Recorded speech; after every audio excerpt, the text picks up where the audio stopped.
அக்ஷர அண்ணாமலை நேயர்களுக்கு உங்கள் வேத ஜோதிடர் பிரகாஷ் நரசிம்மனின் அன்பான வணக்கங்கள்.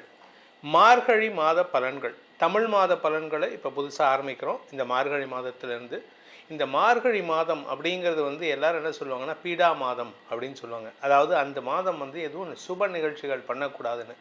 ஆக்சுவலாக அப்படி கிடையாதுங்க. பீடம் எப்படி ஒரு மூலவர் சன்னதி இருக்கோ, அந்த மூலவரை ஒரு பீடத்து மேலே தான் நம்ம பிரதிஷ்டை பண்ணுவோம். அந்த பீடம் அப்படிங்கிறது அந்த வார்த்தை தான் பீடான்னு மாறிடுது. பீடம் அப்படிங்கிறது 12 மாதங்களுக்கும் நவக்கோள்களுக்கும் அடித்தளமாக இருக்கக்கூடிய மாதம் இந்த மார்கழி மாதம். இது என்ன மார்கழி மாதம் என்ன விசேஷம் அப்படின்னு பார்த்தீங்கன்னா, நமக்கு எப்படி மனுஷங்களுக்கு இந்த விடியற்காலை பிரம்ம முகூர்த்த நேரம்னு சொல்லுவோம். அதாவது சூரிய உதயத்துக்கு முன்னாடி 2.5 நாழிகைகள், கிட்டத்தட்ட ஒரு 2 ஹவர்ஸ் வச்சுக்கோங்க. இந்த 2 ஹவர்ஸ் 6 மணிக்கு சூரிய உதயம்னா 4 மணிலேருந்து 6 மணி அந்த 2 மணி நேரம் பிரம்ம முகூர்த்த நேரம்னு சொல்லுவாங்க. அது மாதிரி இந்த பூமியுடைய சுழற்சி ரொம்ப விசேஷமான ஒரு அமைப்பு. அந்த பூமிங்கிறது நம்ம பூமியுடைய 6 மாதம், அதாவது உத்தராயண தட்சிணாயன காலங்கள் என்ன அப்படின்னு கேட்டால் அது தேவர்களுக்கு ஒரு நாள் கணக்கு. இது ரெண்டும் சேர்ந்தது. உத்தராயணம் 6 மாதம், தட்சிணாயனம் 6 மாதம். ஆடி முதல் மார்கழி மாதம் கடைசி வரை தட்சிணாயனம். அது தேவர்களுக்கு ராப்பொழுது. உத்தராயணமான தை மாதம் முதல் ஆடி மாதம் 1ஆம் தேதி வரைக்கும் இந்த உத்தராயண காலம்ங்கிறது பகல் பொழுது தேவர்களுக்கு. நமக்கு எப்படி விடியற்காலை ரொம்ப உஷத்காலமாக இருக்கோ, அது மாதிரி இந்த தேவர்களுக்கு உண்டான விடியற்காலை பொழுதுங்கிறது மார்கழி மாதம். அந்த மார்கழி மாதத்தில் நம்ம பூமிக்கு ஓசோன் லேயர்லேருந்து நிறைய ஆக்சிஜன் சப்ளை இருக்கும். அதாவது விடியற்காலையில் எப்படி நமக்கு ஏர்லி மார்னிங் ரொம்ப ப்ரீஸ் இருந்து ரொம்ப இதமாக இருக்குமோ, அந்த டைம் வெளியில் போகிறதுக்கே ஒரு புத்துணர்ச்சியை கொடுக்கும். ஸோ அதனால தான் மார்கழி மாதத்தில் நிறைய பேர் சீக்கிரம் எழுந்திரிச்சு கோயிலுக்கு போயிட்டு வரணும் அப்படிங்கிற பழக்கத்தை கொண்டு வந்தாங்க நம்ம முன்னோர்கள். அப்பேற்பட்ட மார்கழி மாதத்தை முதலாக கொண்டு நம்ம தமிழ் மாத பலன்களை நம்ம அக்ஷர அண்ணாமலை நேயர்களுக்கு வழங்க இருக்கின்றோம். இந்த மார்கழி மாதம் என்னைக்கு ஆரம்பிக்கிறது அப்படின்னு பார்த்தீங்கன்னா, டிசம்பர் 16ஆம் தேதி என்னைக்கு ஆரம்பிக்கிறது. டிசம்பர் 16ஆம் தேதி முதல் ஜனவரி 14ஆம் தேதி வரை மார்கழி மாதம் 30 நாட்கள். இந்த மார்கழி மாதத்தில் வரக்கூடிய விசேஷ நாட்கள்னு பார்த்திங்கன்னா, மார்கழி 4ஆம் தேதி, அதாவது டிசம்பர் 19ஆம் தேதி அன்னைக்கு மார்கழி மாத அமாவாசை அன்றைக்கி ஹனுமன் ஜெயந்தி, ஆஞ்சநேயருடைய ஜெயந்தி. அதுக்கப்புறம் பார்த்திங்கன்னா அடுத்தது வைகுண்ட ஏகாதசி டிசம்பர் 30ஆம் தேதி அன்னைக்கு. டிசம்பர் 31 கார்த்திகை விரதம். அதாவது டிசம்பர் 31ங்கிறது மார்கழி 16ஆம் தேதி அன்னைக்கு கார்த்திகை விரதம், கிருத்திகை நட்சத்திரங்கிறதுனால. அதுக்கப்புறம் பார்த்திங்கன்னா வளர்பிறை சதுர்தசி திதி அன்னைக்கு டிசம்பர் 3ஆம் தேதி அன்னைக்கு பௌர்ணமி பூஜை, ஆருத்ரா அபிஷேகம். ஆருத்ரா தரிசனம் டிசம்பர் 3ஆம் தேதி அன்றைக்கி, ஜனவரி மாதம் 2ஆம் தேதி ஆருத்ரா தரிசனம், ஜனவரி 3ஆம் தேதி ஆருத்ரா அபிஷேகம். இந்த பௌர்ணமி அன்னைக்கு வரக்கூடிய விசேஷமான நாள், அதாவது நடராஜருக்கு உண்டான விசேஷமான நாள். அதே சமயம் இந்த மாதத்தில் வரக்கூடிய சங்கடகர சதுர்த்தி, அதாவது தேய்விரை சங்கடகர சதுர்த்தி ஜனவரி 6ஆம் தேதி அன்னைக்கு வருது. அதுக்கப்புறம் பார்த்திங்கன்னா தனுர்மாத பூஜை முடிவு, அதாவது ஜனவரி 13ஆம் தேதி அன்னைக்கு தனுர்மாதம் பூஜை முடிவு. ஜனவரி 14ஆம் தேதியும் தனுர்மாத பூஜை உண்டு. ஆனால் அன்றைக்கி போகி பண்டிகை. காரணம் என்ன அப்படின்னு கேட்டோம்னா, அன்றைக்கி ஜனவரி 14ஆம் தேதி அன்றைக்கி மதியம் 3 மணி 1 நிமிடங்களுக்கு சூரியன் தனுசு ராசியிலிருந்து மகர ராசிக்கு பயிற்சி ஆகிறார். அதாவது மகர சங்கராந்தி நாள். அந்த தை மாதம் பிறப்புங்கிறதுனால தைப்பொங்கல் அன்றைக்கி தான் கொண்டாடுறோம், ஜனவரி 15ஆம் தேதி அன்றைக்கி. ஜனவரி 14 போகி பண்டிகை, ஜனவரி 15 தைப்பொங்கல், தை மாத பிறப்பு.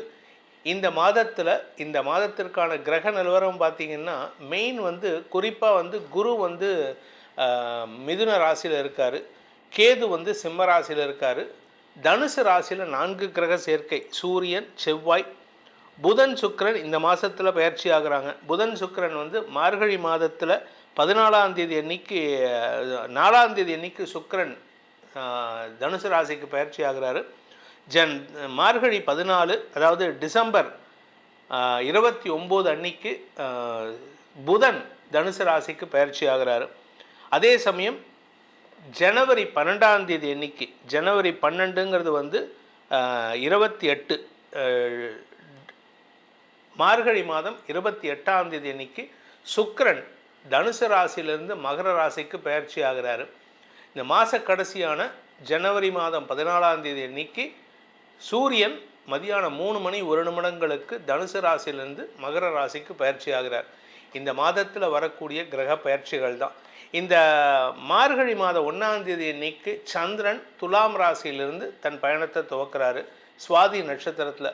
அதனால் இந்த மாதத்தை பொறுத்த வரைக்கும் எல்லா ராசிக்காரங்களுமே கொஞ்சம் வந்து நரசிம்மர் வழிபாடு செய்வது மேன்மையை ஏற்படுத்தும். இந்த மாதத்திற்கு உண்டான பலாபலன்கள், மார்கழி மாதம் உங்களுக்கு எப்படிப்பட்ட பலன்களை கொடுக்கக்கூடிய வகையில் இருக்குது அப்படிங்கிறத இப்போ பார்க்க போகிறோம். வாருங்கள் ஆராய்வோம். மிதுன ராசி நண்பர்களுக்கான மார்கழி மாத பலன்கள். மிதுன ராசியை பொறுத்த வரைக்கும் இந்த மாதம் முற்பகுதியில் உங்கள் ராசிக்கு 7ஆம் இடத்துல சுக்கிரன் இருக்கார், 6ஆம் இடத்துல இருக்கார், 7ஆம் இடத்துக்கு வரார். ஸோ 5ஆம் தேதி மார்கழி 5ங்கிறது வந்து டிசம்பர் 20. டிசம்பர் 20லேருந்து மாத கடைசி வரைக்கும், அதாவது ஜனவரி 12 வரைக்கும் இந்த நாட்கள் நீங்கள் கொஞ்சம் எச்சரிக்கையாக இருக்கணும். ரிலேஷன்ஷிப்பில் பிரச்சனை வரத்துக்கு வாய்ப்பு இருக்குது. இதில் ரிலேஷன்ஷிப்பில் எந்த மாதிரி பிரச்சனைன்னா, வேலை செய்கிற இடத்துல பிரச்சனை வரும். வேலை செய்கிற இடத்துல வேலை செய்யக்கூடிய நபர்களுடன் கூட ஒர்க் பண்ணுறவங்கக்கிட்ட சிறு மனஸ்தாபம் ஏற்படுகின்ற ஒரு குழப்பமான சூழ்நிலை. உங்களை அவங்க புரிஞ்சுக்க மாட்டாங்க, நீங்கள் அவங்கள புரிஞ்சுக்க மாட்டீங்க. இந்த மிஸ் அண்டர்ஸ்டாண்டிங்னால் வரக்கூடிய தடுமாற்றம் அதிகரிக்கக்கூடிய வாய்ப்புகள் இருக்குது. சரி, குடும்பத்தில் எப்படி இருக்கும் அப்படின்னா, குடும்பத்தில் உங்களுடைய அந்த பதட்டத்தை நீங்கள் வெளிப்படுத்துறதுனால அடுத்தவங்க விஷயத்தில் நீங்கள் கோபத்தை வெளிப்படுத்துகிறீர்கள். அதனால் குடும்பத்தில் நிம்மதியற்ற சூழ்நிலை ஏற்படுறதுக்கு வாய்ப்பு இருக்குது. என்னதான் குரு பார்வையில் செவ்வாய் இருந்தாலும், குரு மங்கள யோகம் இருந்தாலும், அது பெருசாக நன்மைகளை கொடுத்தாலும் சில சங்கடங்களையும் கொடுக்கும், குழப்பங்களையும் ஏற்படுத்தும். கணவன் மனைவி உறவில், தாய் தந்தையர் உறவில், குறிப்பாக வேலை செய்கிற இடத்துல மனஸ்தாபத்தை அதிகப்படுத்தக்கூடிய வாய்ப்பு இருக்குது. குடும்ப தலைவிகளை பொறுத்த வரைக்கும் வாழ்க்கை துணையுடன் கருத்து மோதலை தவிர்ப்பது நல்லது. நீங்கள் இந்த மாதம் முழுவதுமே மார்கழி மாதம் உங்களுடைய இஷ்ட தெய்வ வழிபாட்டை செய்கிறதுக்கு முயற்சி பண்ணுங்கள். வியாபாரிகளை பொறுத்த வரைக்கும் நீங்கள் பெருமாள் வழிபாடு பண்ணுங்கள். பெருமாளுக்கு உண்டான மாதாந்திர அந்த மாதம் முழுவதும் உண்டான இந்த பெருமாள் வழிபாட்டில் காலையில் பங்கெடுத்துக்கிட்டு ஒரு துளசி மாலையை சாத்திட்டு உங்கள் வேலையை பாருங்கள். இந்த மாதத்தில் பெரிய நஷ்டங்கள் ஏற்படாமல் இருப்பதற்கு இது உதவிகரமாக இருக்கும். இன்னும் சொல்லப்போனால் சிலருக்கு பார்த்தீங்கன்னா சில இந்த உங்கள் ஜாதகம் வீக்காக இருந்ததுன்னா, 10ஆம் இடம் வீக்காக இருந்ததுன்னா வேலை இழப்பு ஏற்படுறதுக்கு வாய்ப்பு இருக்குது. ஆனால் அடுத்தவங்கக்கிட்ட நல்ல பேர் வாங்குவீங்க. வேலை இழப்புங்கிறது வந்து தப்பான காரணத்தினால இருக்காது. அடுத்தவங்களுக்கு வழிவிட்டு நீங்கள் வந்து வேலை இழப்பை நீங்கள் வாலண்டியராக ஏற்றிக்கிறதுக்கு உண்டான வாய்ப்பு இருக்குது. இன்னும் சில பேர்த்துக்கு பார்த்தீங்கன்னா கடல் கடந்த பயணம் ஏற்படுகின்ற சூழ்நிலைகள் சாதகமாக இருக்கும். அதே சமயம் உங்களுடைய தாயாரின் ஆரோக்கிய விஷயத்தில் கொஞ்சம் கவனமாக இருந்துக்கோங்க. ஏன்னா உங்களுடைய ஆரோக்கியத்திலும் உங்களுடைய வண்டி வாகன வகையிலும் தாயாரின் ஆரோக்கியத்திலும் செலவுகள் ஏற்படுகின்ற சூழ்நிலை இந்த மாதத்தில் இருக்குது. திடீர் செலவுகளால் பணத்தட்டுப்பாடு ஏற்படுறதுக்கு வாய்ப்பு இருக்கிறதுனால சிலருக்கு கடன் வாங்கும் யோகமும் இருக்குது. வியாபாரிகளை பொறுத்த வரைக்கும் வியாபாரம் செழிப்படையும். வியாபாரத்தில் வருமானத்துக்கு குறைவு இருக்காது.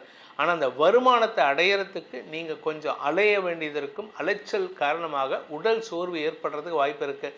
சிலருக்கு யாருக்கிட்டையாவது கடன் கொடுத்துருந்தீங்கன்னா அந்த கடன் வருவதில் தாமதம் ஏற்படும். சிலருக்கு கடன் வராமையே போகிறதுக்கு வாய்ப்பு இருக்குது. ஸோ மிதுன ராசியை பொறுத்த வரைக்கும் இந்த மார்கழி மாதம் ஏற்ற இறக்கங்கள் உரிய மாதமாக இருக்கும். யாரையும் நம்பி பணம் கொடுக்காதீங்க, யாரையும் நம்பி பொறுப்பு கொடுக்காதீங்க. இந்த மாதத்தை பொறுத்த வரைக்கும் மிதுன ராசியில் பிறந்த குடும்ப தலைவிகளுக்கு வாழ்க்கை துணையுடன் ஏற்பட்ட மனஸ்தாபங்களை பெரிதுபடுத்தாமல் இருப்பது நல்லது. இந்த மாதத்திற்கான பரிகாரங்களை மாதாந்திர இங்கிலீஷ் மாத ஆங்கில மாத பலன்களில் சொல்லப்பட்டுள்ளது. அதை செய்து செவ்வனே உங்களுடைய வாழ்க்கையை செம்மைப்படுத்தி கொள்ளுங்கள். மார்கழி மாத பலன்கள் உங்களுக்கு சாதகமாக நடந்திட உங்களுடைய ஜனனகால ஜாதகம் மற்றும் தசாபுக்திகள் துணை நிற்க வேண்டும். இந்த மார்கழி மாதத்தில் உங்களுக்கு எந்த நல்ல விஷயத்தெல்லாம் துவக்கலாம். திருமண விஷயம் அவாய்ட் பண்ணுவோம், ஏன்னா இது தெய்வத்துக்கு உண்டான மாதம்னு நம்ம ஏற்கனவே இன்ட்ரடக்ஷனில் சொல்லியிருக்கோம். ஸோ அதனால் திருமண விஷயத்தை அவாய்ட் பண்ணலாம். ஆனால் பேச்சுவார்த்தைகளை துவக்கலாம். பெண் பார்க்கும் படலம்லாம் பண்ணலாம், திருமணத்தை மட்டும்தான் பண்ணக்கூடாது. தெய்வ காரியங்களுக்கு முக்கியத்துவம் கொடுக்கணும். உங்களுக்கான பரிகாரத்தை செய்வது இது சிறந்த மாதமாக இருக்கும். உங்களுடைய தனிப்பட்ட ஜாதகத்துக்கு இந்த குரு சனி இடப்பெயர்வுகள் எப்படிப்பட்ட பலன்களை கொடுக்கும்னு தெரிந்து கொண்டு அதற்கேற்றாற் போல பலன்களை செய்து பரிகாரங்களை செய்து வருவது நன்மையை ஏற்படுத்தும். உங்களுக்கான பலன்கள் பரிகாரங்கள் என்னன்னு தெரிஞ்சுக்கணும்னு ஆசைப்படுறவங்க கீழே கொடுக்கப்பட்டுள்ள கைபேசி எண்கள், அதாவது மொபைல் எண்களில் தொடர்பு கொண்டு நேரடியாகவோ வாட்ஸ்அப் மூலமாகவோ பலன்களை தெரிந்து கொள்ளலாம். இதன் மூலமாக உங்களுடைய எதிர்காலம் சிறக்க வேண்டும் எனும் அடியேனின் பிரார்த்தனைகளை ஆசீர்வாதமாக சமர்ப்பித்து உங்களிடமிருந்து விடைபெறுவது உங்கள் வேத ஜோதிடர் பிரகாஷ் நரசிம்மனின் அன்பான வணக்கங்களுடன். நன்றி, வணக்கம்.